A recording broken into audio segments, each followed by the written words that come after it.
Order! Order! You are an incorrigible delinquent at times. Behave yourself, man!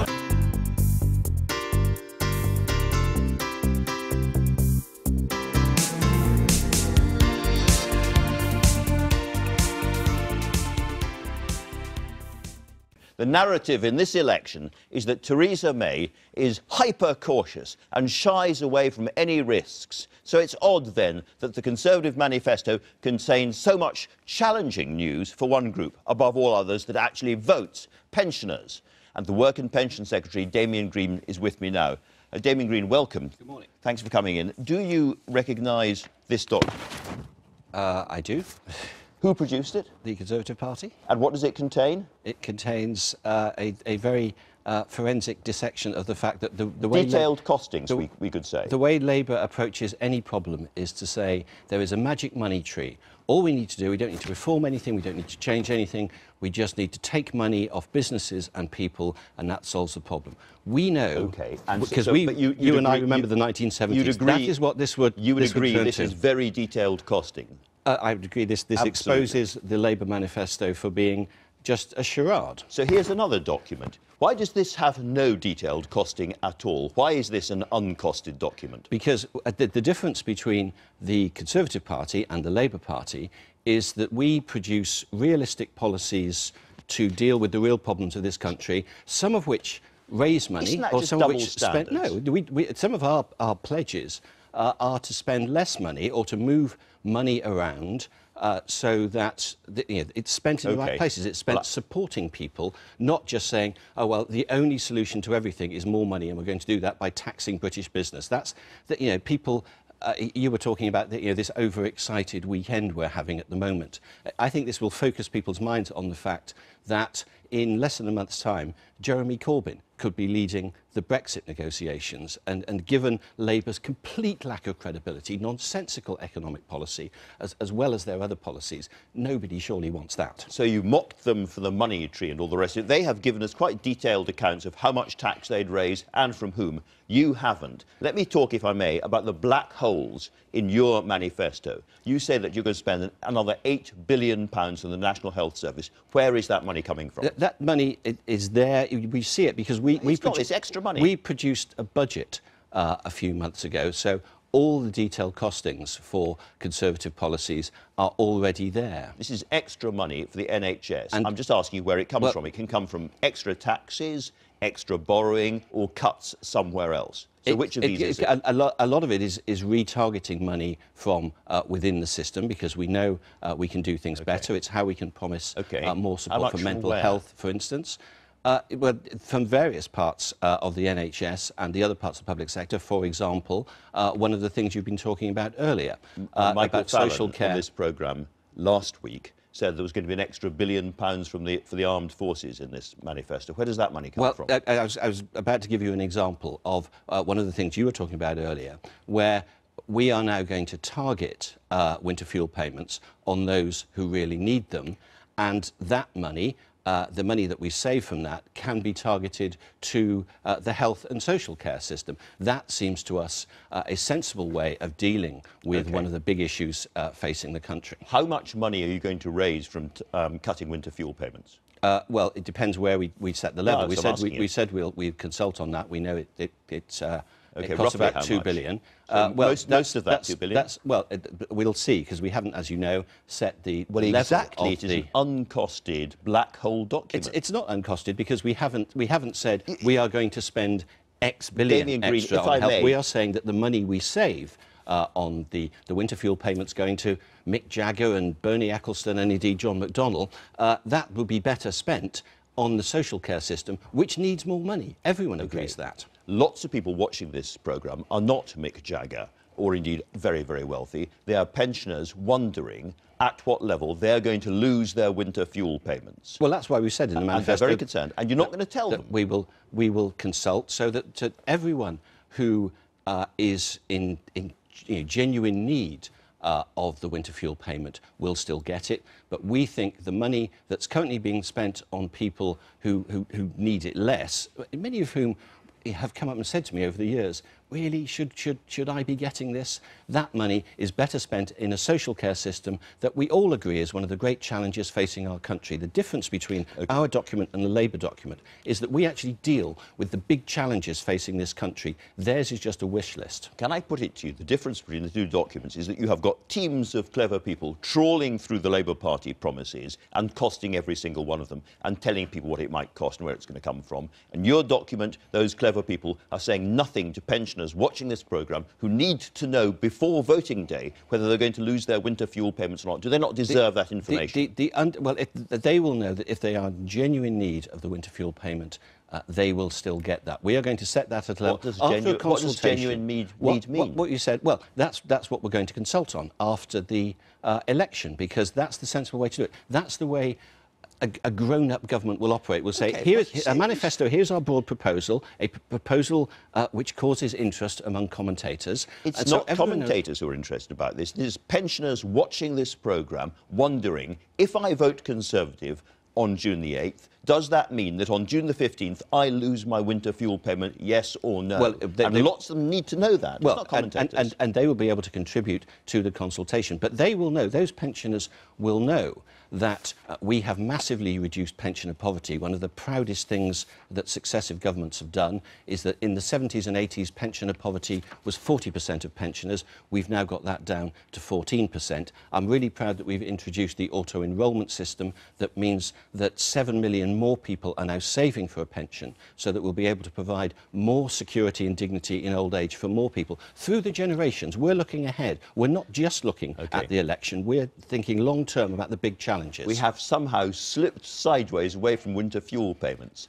Can I put it to you that you start by cutting this, you're going to take it away from virtually everybody. And the reason you're going to take it away from virtually everybody is you need that money. And one David Cameron said at the time of the last election, you could, he's talking about the then Labour policy to take winter fuel payments away only from the top 5% by restricting these benefits aggressively or abolishing them altogether is the only way you make big savings. And he went on, once they have started chipping away at these benefits, believe me, before long they'll start getting rid of them altogether. And we'll be back where we were, the people who have worked hard all their lives being written off and forgotten about. Well, we've identified social care as one of the big issues that both old people obviously care about, but also their children, younger generations as well. And we think that restricting winter fuel payment to those who genuinely need it, and you know, whoever they may be. We as a country will decide what that is in a proper consultation, which is the way government should operate. But actually, releasing that money, but you won't tell people now. Releasing that money for use in the social care system is absolutely a good way forward to start improving our social care system, which is vital for so many people. At the same time as allowing them to keep their home, allowing them to know they can pass on £100,000 to their children. You've mentioned social care a lot, so let's turn to social care. Can you remind those people watching what the Conservative policy was in 2015 on social care? How is it going to be paid for? The social care policy was, broadly speaking, to continue what's happened before. And the there was a cap, wasn't there? Well, it was the Dilnot proposals. And the cap was? What the cap? Well, the amount people could save was 23,000. That was. And what was the cap on how much? The cap was going to be about 72,000. I think there was still discussion. Exactly, and that was the policy. But the policy as it is, I think. It needs to be changed for two reasons. First of all, we know that there are going to be 2 million more over 75s in 10 years' time, which is great. We're all living longer. You knew that in 2015, but you have broken that promise. Well, let's talk about the 2017 manifesto, shall we? We haven't broken that promise, because what we've done is devised a better system. The idea that the only thing people could pass on was 23,000 has now been replaced with our idea in the manifesto that they'll be able to pass on 100,000. That's 4 times as good. It is, except the crucial difference is that the value of their house, if they have been cared for at home, is now taken into account as an asset. Now, taking a constituency at random, let's think of Ashford in Kent, where the average value of a house is £240,000. If there is a widow, a Mrs. Smith, living in an average house in Ashford, under the new policy, how much extra might she have to pay? Well, she won't have to. If she's living on her own, then she will be able to stay in her house throughout her lifetime. If she's not a widow, if she's married, her spouse will be able to stay in their house for their lifetime as well. So if she's a widow, there isn't a spouse. I'm extending it. There will be other people just suggesting, who are so she's got dementia, poor woman, and she's being looked after in her own home in Ashford, an average-priced home in Ashford. How much extra is she going to have to pay under your policy? Well, she won't be paying anything until not while she's. Well, her estate will be. Yeah, well, exactly. So she won't be paying anything. She doesn't. She can stay at home if she is able to be cared for at home. Then quite rightly, she will be able to stay there. How much extra does the estate have to pay? Well, it will depend on what the other costs are. But what her children can know, or whoever she wants to leave money to, is that whereas before... You will have guessed that I have the answer for you, which is that she's going to pay an extra £70,000, twice what she would have been paying under the previous policy. Why should she possibly vote Conservative? I suspect that figure requires some heroic assumptions. It doesn't. She should vote Conservative, and her children should vote Conservative, because they will know that whatever level of care she needs, so this removes that terrible decision of how long should you try and keep someone at home or maybe put them into residential care, which is a real decision that many families have struggled with. That decision needn't be influenced by financial considerations anymore. Everyone can be confident that they will be able to hand on money from the state in due course. Precisely not, because we're going to let them inherit £100,000 as opposed to the £23,000 that was there before. That's a much better system. It's a much fairer system. Let us talk then about inheritance and cascading the wealth through generations, and take a different example, this time Twickenham, which is a seat where Vince Cable for the Liberal Democrats is fighting you very, very hard. An average house there costs £545,000. And if we take a couple, the chap's got an early onset dementia, he's been cared for in his home. And they've got a little bit of money in the bank, but not much. Under your proposals, they could lose virtually everything. Their children and their grandchildren, who are hoping to inherit some of that wealth, won't be able to. Well, when you say virtually everything... Well, it was going to be 500, it's now 100. £100,000 is... Among 5 children. ...is a reasonable inheritance to have, and people who are lucky enough to have had great rises in property value will still, I think, decide that £100,000 is a better way of doing it.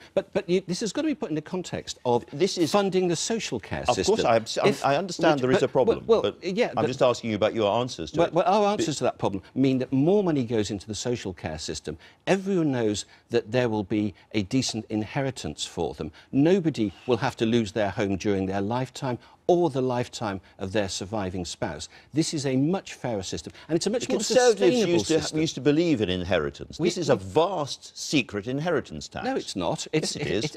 You're a member of the Bow Group. You're a member of the Bow Group. Yes, you've written stuff for the Bow Group for many years. A long time ago. I haven't written the Bow Group a long time. You're a kind of Bow Group guy. No, I'm not. You don't know the Bow Group now. The Bow Group has gone off on a journey. The Bow Group says this is the biggest stealth tax in history. And the Bow Group is wrong.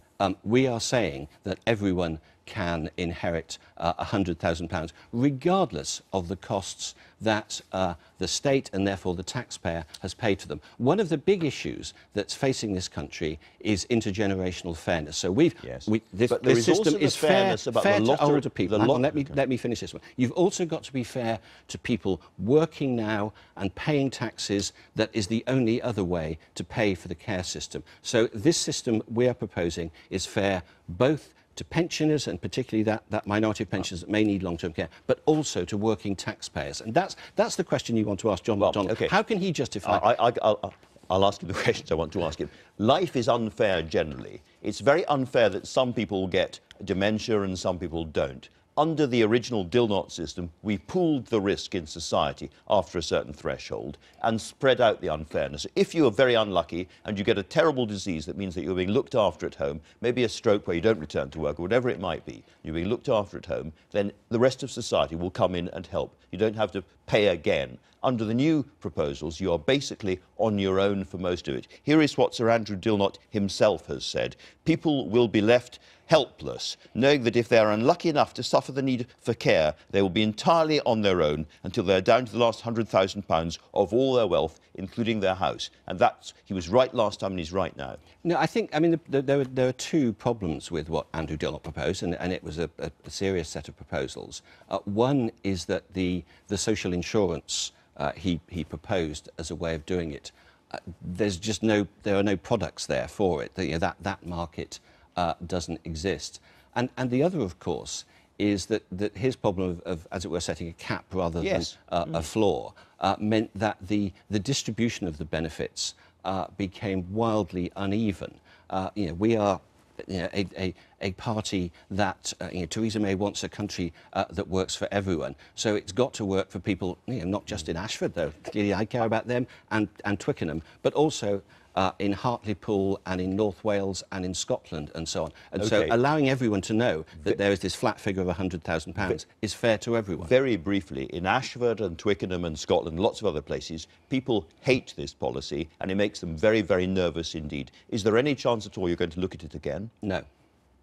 What we said in the manifesto, incidentally, to put that no in context, is that we have set out this policy, which we're not going to look at again.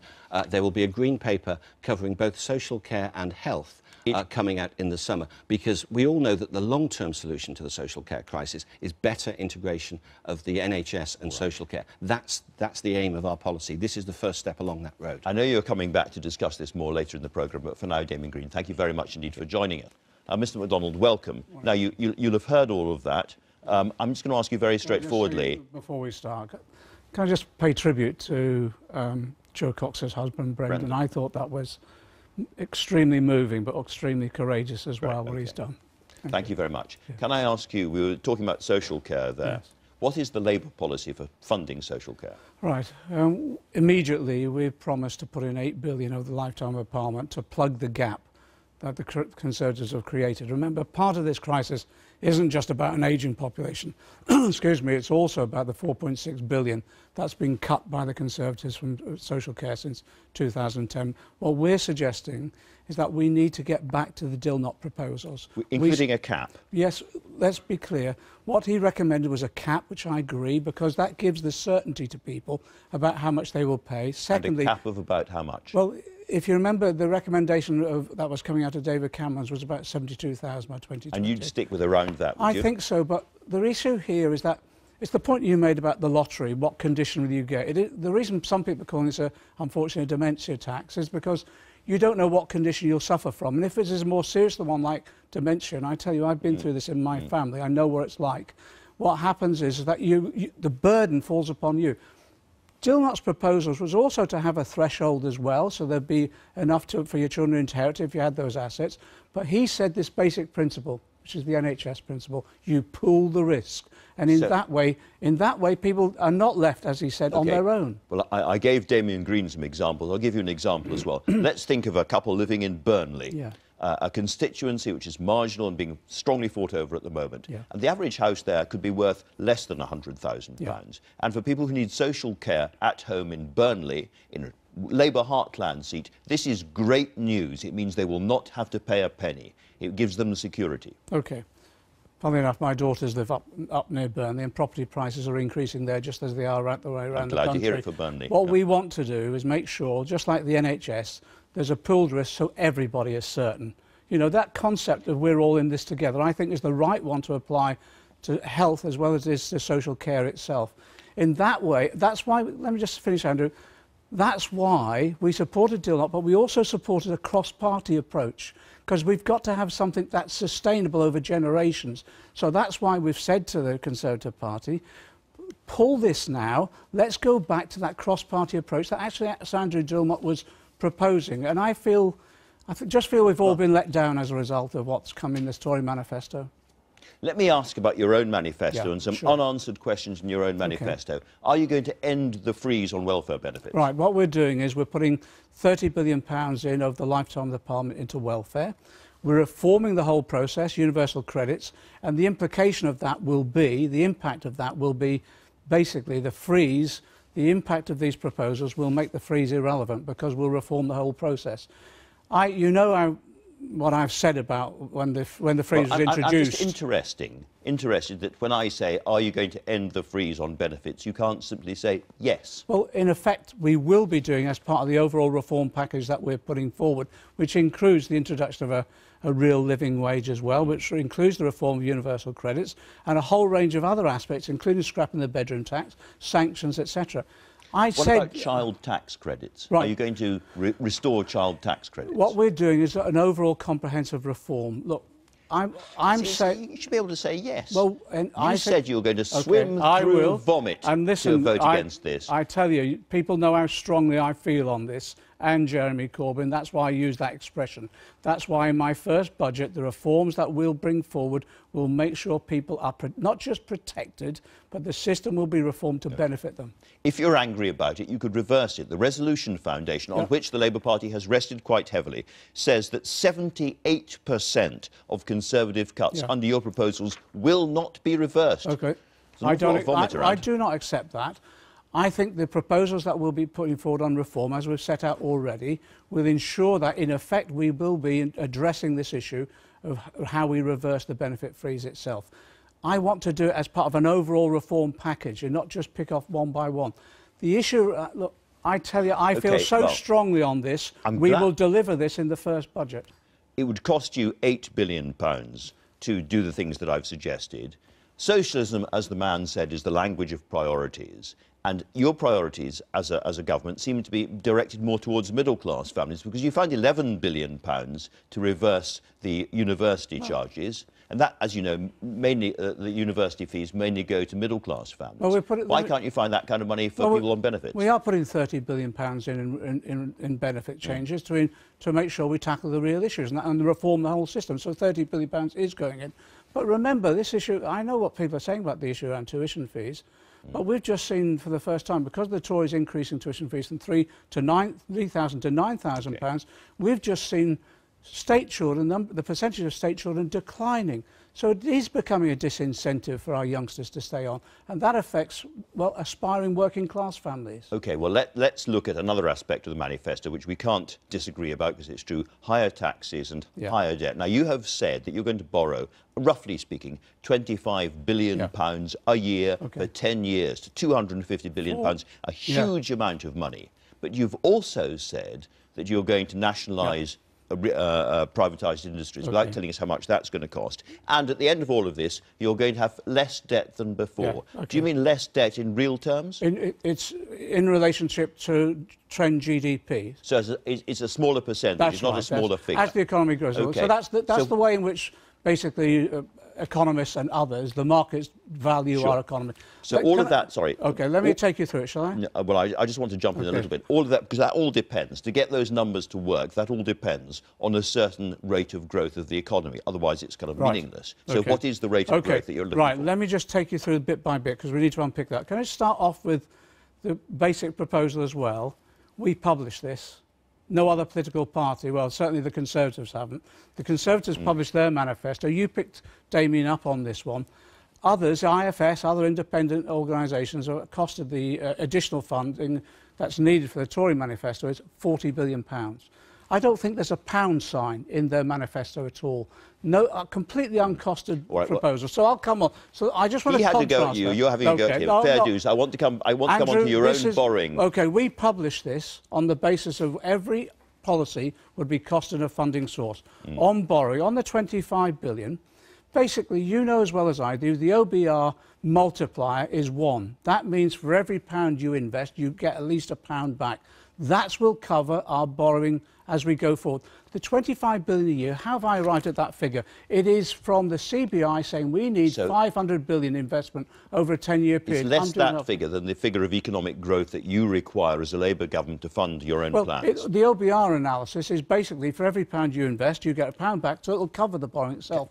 Can you give us a number in terms of the economic growth that you need to cover your plans? Well, it is matched. It is cost neutral. It is cost neutral. The growth figure... But it can't be cost neutral if the economy isn't growing. Well, what I'm saying is the OBR is saying very clearly their multiplier ratio is 1. So in other words... So 1% growth is your figure? Well, yes, for every 1% you grow, for every 1% investment, you get 1% back. But the whole point of this is that I put forward a programme which is completely cost neutral on the nationalised industries. I think we're not getting anywhere here. No, I'm trying to say to you, So what is the cost of nationalising the privatised industries? Our capital programme, I'm saying, is cost neutral because for everything you put in, you get the money back. Not me saying this, it's the Office of Budget Responsibility. On the nationalised industries, what we do is we'll issue, well, bonds for shares. That means we get an asset in return, and again, that becomes cost neutral. All right. In terms of any costs involved whatsoever, remember, for investment, etc., we'll be getting the income from those nationalised industries, and that will cover the ability to reduce charges on the customers, but at the same time that will cover any costs incurred of investment that we need. I just put it to you, this depends on economic growth. Yeah. And on the other side, apart from the top 5% that you're going for in terms of income tax and so forth, there's a whole raft of business taxes in there. Higher corporation tax, the so-called Robin Hood tax. And that goes straight into... A tax on companies who spend more than £330,000 on a salary. All of those things. Now, they may make sense individually. Yeah. But at a time when this country is on the edge of leaving the EU and lots of companies and lots of individuals are thinking, shall I stay in Britain or shall I go somewhere else? This could have the effect of driving away the very same people that you need in this country. Quite the reverse, because what we do in terms of our spending policies is exactly what businesses are asking for us for. Long-term, patient, stable investment. They're not asking you for higher corporation tax. No, but they're not. But actually what we are doing is giving them the opportunity to invest in this country alongside government. That's why we're setting up the National Investment Bank. And again, all of this is fully costed based upon the principles of actually what the others are. And can I just quote one? Very, very quickly. Okay, very quickly. We're out of time. Who told us now's the time to invest? Because interest rates are virtually near zero? Philip Hammond only a couple of months ago. Pity he couldn't deliver his own. Who knows project. Whether Philip Hammond will be there for a very long time. Well, anyway, he will not be there. You've been discussing Damian Green via me. You'll be able to talk directly in just a second. Damian Green and John McDonnell are both back here. Just before we get going, Damian, John just mentioned Philip Hammond, the Chancellor. There's a lot of talk that you are being lined up for his job immediately after the election. Have you had any conversations with anybody about this? No. Would you be prepared to do it? Are you qualified to do it? Philip Hammond is doing a great job as Chancellor, and I'm sure will continue to do so after the election, not least because of what we just... Sorry, can I just address something that John said, where he said, we're not going to borrow anything, we're going to issue bonds. That's how governments borrow money. It is absurd to say that you can take over the rail industry. It's covered. You issue the bond. Wait for me. You still have to borrow the money. You issue bonds for shares. The income from profitable assets then covers the cost. Simple as that. And it's been done by government after government, effectively. That's the gilts market. Okay. But it's borrowing. You're borrowing 25 billion is covered. Plus no, don't 40 make this billion up. for the Do national not make grid. this I'm not up. making it up. You don't appear to know what government borrowing is. That is covered by the income from those assets, isn't it? If I take a mortgage on my house, I borrow a huge sum of money and pay it back out of my income. But these are operational companies. I've still borrowed the money. These are operational companies that have profits, so those profits will cover any cost of that borrowing. That's what pays off my mortgage. You're saying it's not borrowing. I'm still interested. I'm still really interested in what you both think the economy needs to grow by, because John McDonnell was saying that your manifesto has got £40 billion of extra spending hidden inside it. That needs to come from somewhere. You've got huge spending commitments. That needs to come from somewhere. This needs to come from the economy growing. So how much does the economy have to bring? What we're saying, for every level of investment we put in, we get an exact return to that amount, if not more. So it does balance out, so these become cost neutral. The issue for this man, look, we've funded it. In their manifesto, not a single pound. Sorry, now it might be. Except you haven't funded a single penny of buying the national grid, the rail industry, the water industry, half the energy industry. This is fatuous economic talk from you. You don't understand what happens is that you borrow the money from an asset. Exactly. And you then borrow the money, profitable and that asset adds covers to your the cost. borrowing total. Look, what you're doing in the water industry, you're an associate director of a company in the water industry, weren't you, whilst you were an MP? Ago, Yes, you were, and you made quite a profit out of it. £18 billion worth of profits paid out to shareholders. during your period when they were there. And what we're going to take that money, instead of using it for dividends for shareholders, rich people like you, we're going to ensure it covers the cost. No, the money to do it. No, we will use, instead of giving it out in dividends, we will use it to cut costs at the same time. You don't understand capitalism. Oh, dear me. Well, you certainly do, don't you? Because you are one of those people who made a fortune out of if this goes on much longer. Can I ask one thing, however, about the Conservative plans? Because what you haven't done is been very clear about what's going to happen to taxes if you're re-elected. Is the truth not that actually you're going to have to put taxes up too? 40 billion means £1,000 on tax. We will obviously judge taxes. We've said we're not going to increase VAT. 40 billion then? But we can fund a lot of things because the economy will grow faster under a Conservative government. Because we won't be clobbering business with the extra taxes. 40 billion means £1,000 business will keep growing even though you're going to tax the hell out of it. The three people still watching are about to turn off. We have run out of time, but thank you very much indeed. Now, the Work and Pension Secretary, Damian Green, has said his party will not rethink their plans to fund social care in England. Under the plans outlined in the Conservative manifesto, nobody with assets of less than £100,000 would have to pay for care. But that calculation would include the value of any property, including your home, even for those cared for at home. Labour has attacked the proposal. John McDonnell, Labour's Shadow Chancellor, said this morning that there needs to be more cross-party consensus. That's why we supported deal up, but we also supported a cross-party approach, because we've got to have something that's sustainable over generations. So that's why we've said to the Conservative Party, pull this now, let's go back to that cross-party approach that actually Andrew Dilmot was proposing. And I just feel we've all been let down as a result of what's come in this Tory manifesto. Sam, is Labour beginning to get its message across? I think the big surprise this week has been the Conservative manifesto, and I think that's given Labour a bit of an opening. What we had last week was, bluntly, what felt like not a very Linton Crosby-approved Conservative manifesto. What I mean by that is it looks like there are things that cause political difficulties and will cause political difficulties for the party over this campaign. I've been talking to MPs, even some ministers, who acknowledge that the social care plan that you're talking about is coming up on the doorstep. It has cut through very quickly, and that it is worrying and deterring some voters, not just pensioners, but also people who are looking to inherit in the future, who are all asking the question, how much could I lose that I wouldn't have lost before? That's a very difficult question for the party to answer, given that they don't want to give too much away now. But was this a mistake, or is it a sign of how confident the Conservatives are that they can do this and still think they'll get the over 55 vote? I think it's a bit of a mess, actually, not so much a half-baked policy as a barely defrosted policy that has all the hallmarks of something that's been cobbled together in an extremely unnaturally short time frame for putting a manifesto together. And we've had quite mixed messages from the various Tory MPs who've been out on the airwaves this morning as to whether they'll stick to it or consult on it, or possibly it's just a starting point. That said, there's still 3 weeks to go, and I think that most of the Tory party this morning probably feel that this is more a little light turbulence rather than anything that leaves the destination of victory in doubt. But it kind of flips the normal politics, doesn't it? The Tories are going to make people who have a reasonable amount of assets pay for their social care. What's wrong with that? Full credit to them for not pretending that all this can be done by magic, which is what normally happens in an election, where a party will say, oh, we'll review this for the 95th time in the following parliament, and therefore they have no mandate to do anything and then don't do anything. So it is courageous to do it. It is electorally risky for the reasons that you suggest, that they partly target their own natural supporter. And there is a sense that this was rushed through as part of the early election frenzy to get it done in time. And I think the ending of the pooling of risk and putting the entire burden on, in inverted commas, the victim. Because you can't insure for it. You can't insure for it.